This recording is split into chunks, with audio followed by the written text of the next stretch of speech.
And now for the EFD group, Mr. Farage. Well, for the first time this year, we have not just Mr. Barroso, but President Van Rompuy has come to the chamber as well. And yet, look around you.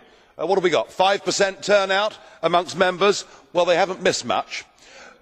Just the usual drivel about the fight against youth unemployment. Well, with 62% youth unemployment in Greece, and with Spain not far behind, it's perhaps about time we were honest and admitted we're causing it ourselves. We're doing it through the misconstruction of the euro, through the obsession with global warming and the over-regulated business model. And yet your recipe is more bureaucracy, a youth guarantee scheme, another 6 billion for the Youth Employment Initiative, the setting up of the European Alliance for Apprenticeships, backed up by the quality framework for traineeships, and the list goes on and on and on of yet more highly paid civil servants setting up organisations that will achieve nothing. Until the euro is broken up, until you reverse the social market model, you will not help youth unemployment.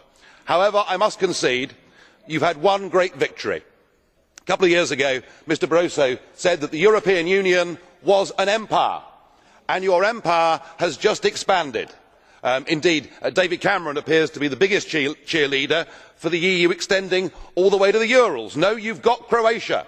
You have planted your flag on Croatian soil. Not, of course, that there was much public support for this. Only 22% of Croatians turned out to vote in the European Parliament elections, but there was plenty of support from the Croatian political class. Oh yes, in fact the Prime Minister that negotiated entry, Mr Sanader, who of course was jailed for 10 years last year for selling national assets, well, he has been backed up by the whole of Croatia. They have sold out their country.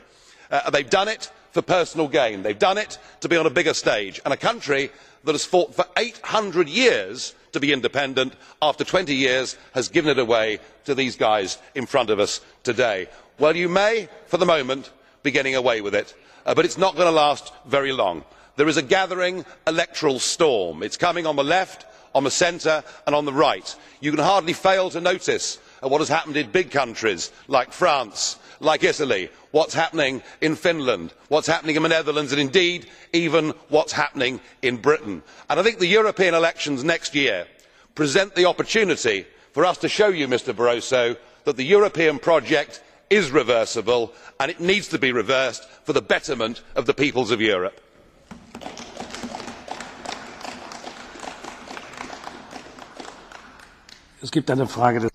There's a question.